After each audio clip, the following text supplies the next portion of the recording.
Tengku Kori dapat Alphard dari Habib Alwi. Ya. Belakangnya Mbak Alwi. Ya. Alhamdulillah. Takbir. Habaib ini baik-baik semuanya, betul nggak? Ya nggak? Habib Mahdi ngasih panggung. Alhamdulillah. Habib Alwi ngasih sound system. Ya nggak? Alhamdulillah. Nggak cuma sound system, Alphard dikasih. Buat siapa? Buat Tengku Kori. Ya. Alhamdulillah. Luar biasa. Makanya doain nih Habaib semua panjang umur, sehat selalu, berkah dunia akhirat, amin ya rabbal. Habib Alwi yang subhanallah udah dikasih Alphard buat saya ini. Syukran Beb, Alphardnya buat saya. Allahu Akbar. Sallu ala Sayyidina Muhammad. Pertama, turuk pertama, ini bukan turuk bahasa Jawa, turkun ya. 4 turuk yang pertama, ayyara khattan nasabah ya, mausuqin bi yu'arrifu khattahu wa yatahaqqaqahu ya. Yang pertama ahli nasab, ulama ahli nasab itu kudu ngeliat dulu kalau mengisbat nasab, ngeliat catatan nasab dulu. Catatan nasab mana? Mausuq yang sudah terverifikasi, sudah kalau bahasa sudah kondisional apa pada diri, sudah terverifikasi kesikohannya, keterpercayaannya kitab itu. Artinya kitab yang terakses ya, kitab yang sudah beredar kemana-mana, yang mampu didapatkan oleh seorang ahli nasab, bukan kitab yang dicatat ya tapi diumpetin. Iya kan? Bingung loh. Nasab Alawi sahih, dasarnya apa? Kitab yang diumpetin, iya kan? Bingung. Bagaimana saya sebagai mubahis bisa mengetahui nasab mereka sahih dengan data yang tersimpan tidak terintisar? Siapa yang tahu? Anda mubahis bisa mengetahui nggak? Sementara data-data yang terintisar tidak menyebut Ubaidillah. Ada satu kitab yang tidak pernah diorbit menulis kalau Ubaidillah ada. Terus bagaimana? Derajat kitab itu campak keluar aja sebagai sejarah. Namanya dongeng sebelum tidur.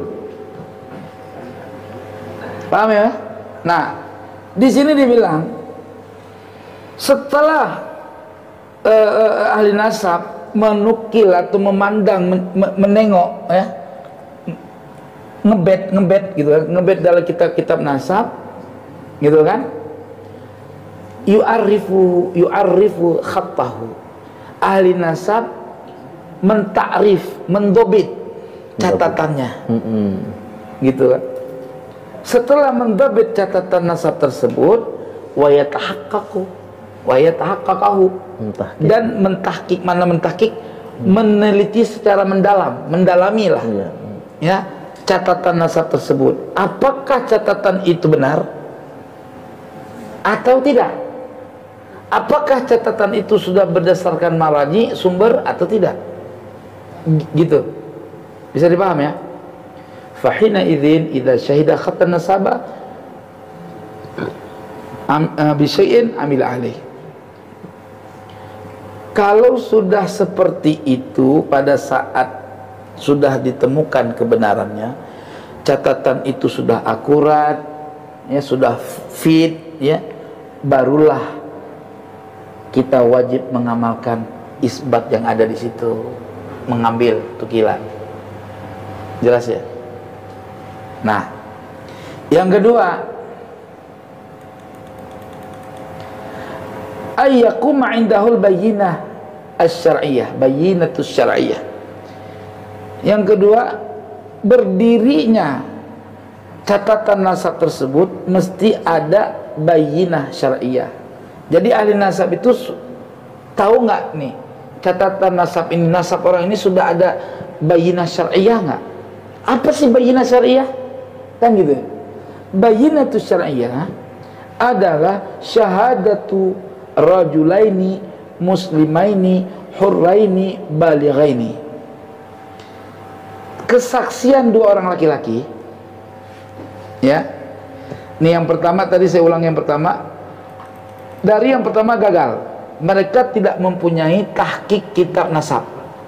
Makanya saya pernah tanya kan, wahai Ba'alawi, tolong tunjukkan oleh kamu kitab nasab kamu yang ada di abad 8, 7, 6, 5 atau abad ke-6, abad ke-7 atau abad ke-8 ke atasnya, atau kitab nasab seperti Samsul Zahirah yang ada di abad ke-8. Nggak ada.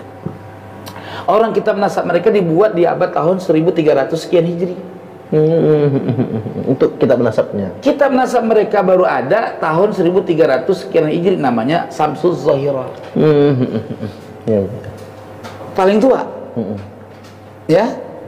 Terus selanjutnya Khidmatul Ashirah. Baru selanjutnya dibuat syajarahnya yang disebut Asy-Syajaratul Kubra, ditulis di Madinah. Iya, artinya di atas abad itu, tahun 1300 ke atas. Sudah abad 14 Hijriah. Dibandingkan dengan catatan syafahiyah dari keluarga kami, ahli bait kami, ya, dituliskan catatan tersebut dimulai yang nyampe ke saya itu tanda tangan catatan khattun nasabah keluarga kami, Syekh Abdul Salam Muraksa, ya, di tahun 1200 Hijri. Lebih tua kami, lebih tua, betul. abad tahun 1200 Hijri. Sebelum Wali Songo malah. Nah, Ya. itu coba lihat di TikTok saya. Silahkan. Saya intisar waktu pulang kemarin anuin manuskrip. Oke? Satu gagal ya. Nggak ada. Yang kedua tadi harus ada bayinah syariah. Cara yang kedua oke. Yang pertama nggak ada loh. Cara metode pertama nggak ada. Terus metode kedua deh biar ada. Tujuannya kan gitu. Ya. Supaya ada engkong lo kan gitu. Begitu metode kedua adanya bayinah syariah. Apa bayinah syariah? Saksi dua orang laki-laki muslimin hurin, ya, terus merdeka dan balik. Pertanyaan saya, siapa dua orang laki-laki itu yang menjadi saksi Ubaidillah sebagai anak Ahmad bin Isa? Tidak ada. Tidak ada. Gagal. Turuk kedua gagal. Naik ke turuk ketiga. Ayat tarifa indahu masalan abun bi ibnin wa iqrarul aqil ala nafsihi jaizun fa yajibu ayal haqahu bi qauli abihi, ya. Diakui nasabnya, diakui di sisinya. Contohnya ayah mengakui anaknya, ya. Dan ikrarnya orang yang berakal terhadap dirinya, gua anak nih, bapak gua si Ano, gitu kan, Abdurrahman, ya, maka wajib mengilhaq, ya, menempelkan anak itu kepada bapaknya sesuai dengan perkataan bapaknya. Pertanyaan saya, tolong dijawab, Pak Alawi. Ubaidillah kan katanya punya ayah namanya Ahmad. Tunjukkan mana bukti Ahmad bin Isa mengakui Ubaidillah sebagai anaknya. Sampai sekarang ada bukti. Yang diakui oleh Ahmad bin Isa itu adalah Muhammad Abu Ja'far Ali Zainal Abidin. Ya. Dalam kitab Asy-Syajarah Al-Mubarakah ditetapkan 3. Karena yang satu ini ikhtilaf, mungkin terjadi iya, maka beliau tetapkan 3. Selain dari itu nggak ada lagi, gitu loh. Namanya Al-Husain, adanya di Naisabur. Di kitab Al-Muntaqilah juga menyebutkan, dan tidak ada satupun yang menyebutkan Ubaidillah. Artinya bapaknya nggak pernah ngakuin. Kan gitu, Pak. Gagal. Metode kedua. Ketiga. Kita lari ke metode keempat. Asyuratu wal istifadatu bisyadati bi ayyakuna aba'uhu wa ajdaduhu ma'rufina wa mashhurina bisayadati bihaitsu ya'rifunahum bisayadati fi jami'il ajyal, gitu. Syuhrah wal istifadah artinya terkenal dan tersebar kesayidannya, gitu.